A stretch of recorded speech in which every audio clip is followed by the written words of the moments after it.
Everybody, so I am about to tell you my labor and delivery story, and you guys are gonna meet Sebastian. Let's get on into it. I know it's been forever, but I wanted to go ahead and make this video and share my labor experience with you guys, and of course you guys can meet Sebastian.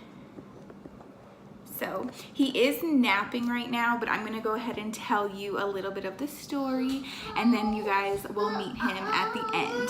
Yes. Okay, here you go. Go ahead. So, life with 3 boys, honestly, is not as crazy as I thought it was gonna be. It's crazy, not as crazy. So, it's just learning how to juggle all of that. I feel like you guys are not upright for some reason. Okay, is that better? As you guys know, I have super fast labors. So they're just zoom as soon as I start going into labor. Honestly, every time my water breaks, it just goes like boom. So anyways, thank goodness my water actually did not break until the moment I was about to push.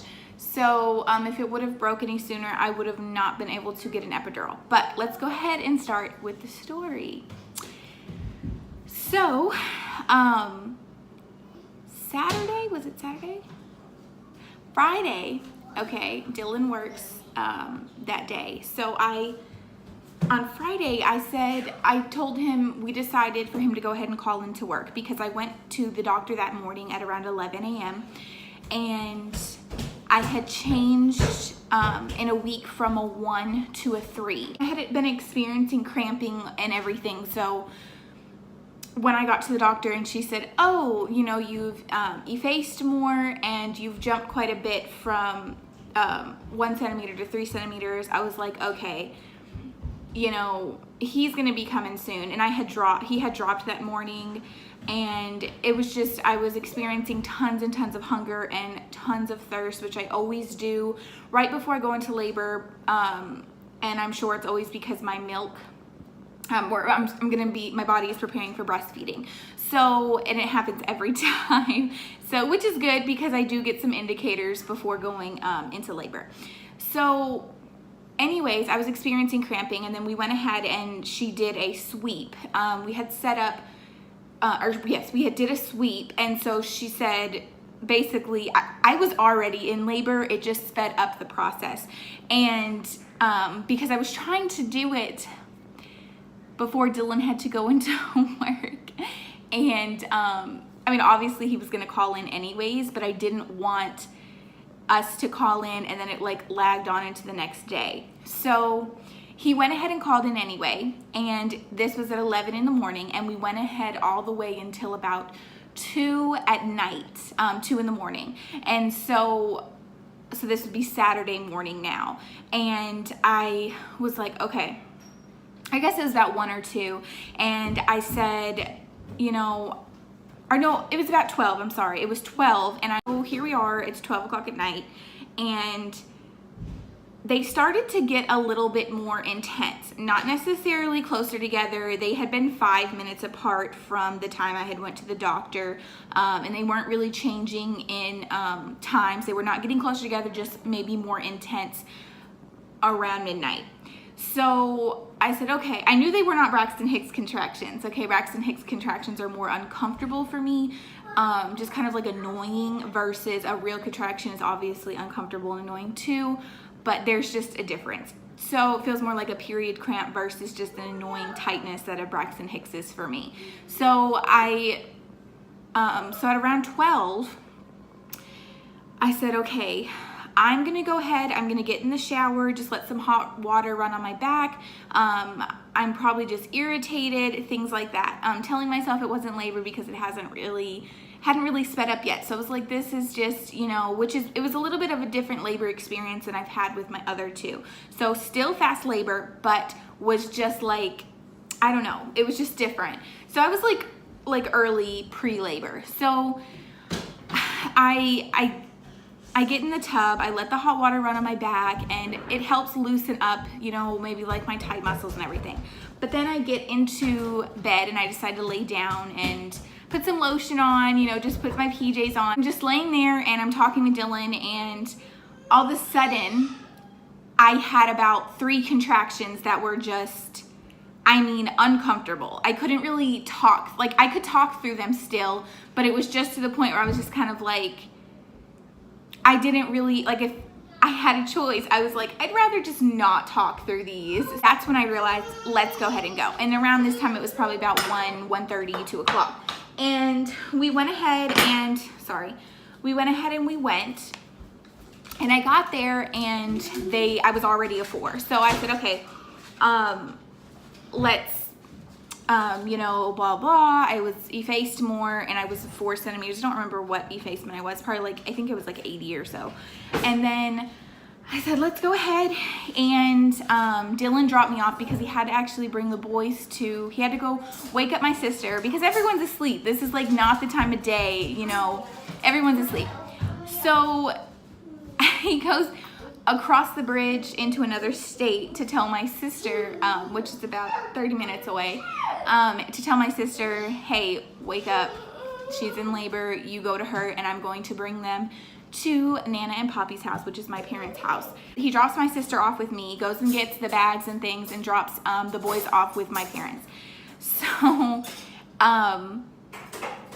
that was kind of scary because I was going through labor and my husband was not there and we were trying to wake everybody up, and that was not fun. That was like a really scary experience, not during the day where everyone being awake and things like that. So it was not good. It was very, very stressful. And knowing me, my water always breaks around 4 to 5 centimeters with both of the boys. So that's all I have to run off of. And I'm sitting here thinking, oh my gosh, my water's gonna break soon. And after my water breaks, the boys are there in like 30 minutes. Okay, so it's like super fast once my water breaks. So I'm just freaking out. Okay. So I'm just like freaking out thinking, how am I gonna do this? I'm scared. So my sister gets there and obviously I feel much, much better. But of course Dylan's still not there.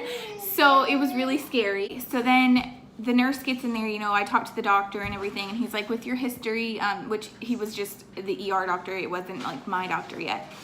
So he's like, with your history of fast labors, I'm gonna go ahead and keep you here, even if you do not change in an hour, just because of the fact with how your body is. Okay, and he keeps me, and of course I changed in an hour. My sister walked with me around, and I had went up to like a 5, and then I was about 95% effaced.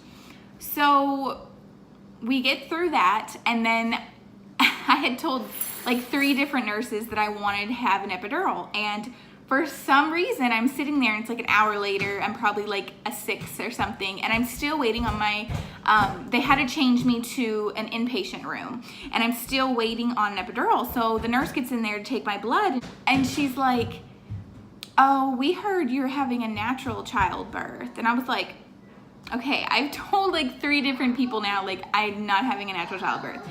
So, here you go. So, okay, so then she says, well, we have to take your blood and wait for the test results to come back before we'll be able to get you an epidural. So I'm like, oh my God, okay, like freaking out at this point, that like thinking my water is gonna break any second. So I'm waiting for this lady to take my blood, and she literally is just taking forever. My sister's continuing to ask her like, okay, about the epidural and things, and she's just taking forever. First, she literally like bruises the crap out of my hand right here. And she's like, have you been drawing on yourself? And I'm like, no, it's a stupid tattoo from when I was 17 and made a bad decision, okay? And so she's like, okay, well, we're gonna use this vein. And I was telling her, like, I have a good vein right here. And she's like, no, we're gonna try this one because when you're trying to hold the baby, that gets in the way right there. And honestly, this pisses me off more than anything. I cannot stand to have something in my hand when I'm trying to change a diaper, and just, it bothers me. And especially when I'm trying to breastfeed. when I kind of cradle baby, it's like annoying. That is more annoying to me than here. This does not get in the way. So it didn't make any sense. So she like literally hurts the crap out of me. I don't even know if you guys can see it on camera, but it's turning like more blackish now. It still is so sore, but because it's been a week, mind you. Okay, so and she's like blah blah blah blah blah. So I'm like, can we just do this one now after you've literally, she's like, I apologize for the bruise that's gonna give you. And I'm like, well, should have just listened to me in the first place. It made me so mad. She's this little old lady, and it honestly was making me so mad. I was like in excruciating pain having contractions. Okay, I was probably about a 6 by then, and it was just so then she's like, oh, we're gonna have to wait like an hour or two for this to come back. And so I'm waiting. It was just so painful. I finally get put into the inpatient room, and the anesthesia doesn't come until I'm about an 8.5, almost 9 centimeters. And it was bad. It was bad. And I'm getting this, I'm getting the epidural, and of course, when he's in me trying to get the place, I am having a contraction. Imagine a contraction and having to sit still, barely be able to move because he has it in your back, okay? It was awful. He's like, do not move, just breathe. And he kept going in and out, and I don't know why, but when he stopped, I was like, dude, keep saying that, because if you stop, it for some reason was helping me tremendously not focus on the pain of my contraction. So I just said, keep doing that, please. Okay, like it's helping me to focus on his voice versus focusing on the contraction itself when he had that needle in my back. So that was really hard. I finally got it, and with all my, just like all my other labors, they had to give me more medicine. And so they never really believe me, and it happens every time they have to give me a second dose. So, which they didn't give me that second dose with Dawson, and that's why I ended up feeling everything. Sucked. But I was not gonna let them do that this time. So he gave me another dose, and I was good after that. But by the time I was ready to push, it was about 10 minutes after I had finally just gotten into like a comfortable place, and it was time to push. And it's about 7 a.m. now, okay? So my doctor comes in. She had just gotten done actually delivering a natural birth. So she came in there. Oops, sorry. We just went from there. I did tear. I only pushed for maybe 5 minutes. I mean, it was really, really fast. Everything was just super fast and ready to go. And I did tear, but they said they scale it from a 1 to 4, and mine was only a 1, so it wasn't bad or anything like that. I'm still recovering from my stitches and everything, but as far as that goes, I mean, everything went very well, and it went extremely well. I honestly thank God that I got the epidural before I had to push, because that was just, I just can't even explain the pain that I had felt before that. And I did not want to have to feel the push out like I did with Dawson. That was just, labor's no joke. And I applaud women who purposely have natural births. I applaud you. You're very strong. That was my labor story. Sebastian Cole is his name, and he was 7 pounds and 12 ounces and 20 inches long. I am breastfeeding. He is a week old, I believe, today. So I believe, or maybe a week and a day old, something around there, but he's around a week old now. So he has jaundice, quite bad. I've been putting him out in the sun, and it's been getting a lot better, but yeah, which all my babies do. They always get breastfeeding jaundice. So But he's doing awesome. He's having plenty of poops and pees a day, and he's just doing fantastic, and we're all just loving him. I mean, we're all just really, really excited. I know the last time I had made a video, I was 35 weeks pregnant, and it was talking about me coping with my sister's death and trying to be happy at the same time for my soon arrival of our new baby. And I mean, honestly, Sebastian has helped me so much tremendously not think of the negative of all of that situation. And it's just really, I don't know, it's just, he's really brought a different, I don't know how to say it. He's made a different environment in the house, and it's been great. It's been awesome. We've all just been happier and excited and are just honestly enjoying being together as a family. I love it. I can't even explain to you how much more happier I am with 3 boys than I was with 2. I just don't even know how to explain it. The joy I have with 3 children. And honestly, I thought my life was going to go from crazy to horrifying and more crazy, but honestly, I feel like my life just has more love in it. And to be 100% honest with you, I was terrified about how crazy my life was going to be with a newborn and 2 toddlers. But honestly, it hasn't changed that much.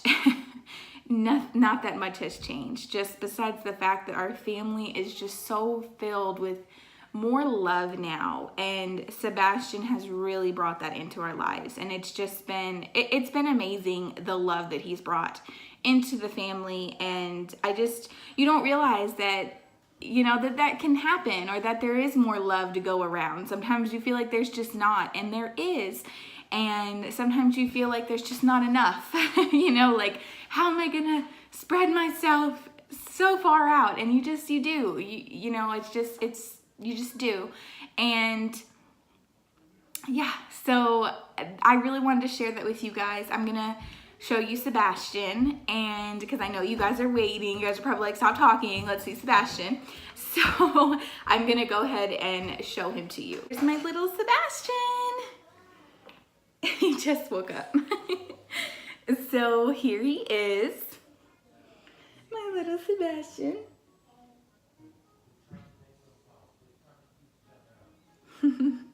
Still kind of asleep, you guys. So here he is. He's just my little guy. He's just a little guy. He's so tiny too. He's still in all his newborn stuff. He's just my little babe. Everyone says he looks just like his brothers. Oh, hi. Hello. Hi. He's so sweet. So sweet, you guys. He is just the sweetest, and he's such a good baby. Breastfeeding is going amazing, and he's just such a good little guy. He sleeps pretty well. Overall, an amazing little guy. He's just amazing. So I'll post some pictures of labor and of him at the end so you guys can get a better view of him. It's kind of hard, you know, when they're just so little. He doesn't want to open his eyes right now. So I will upload some pictures at the end of this video. But I hope you guys enjoyed my labor story and meeting Sebastian. Oh, guys, I will talk to you soon and be giving you more updates and everything. Bye, guys.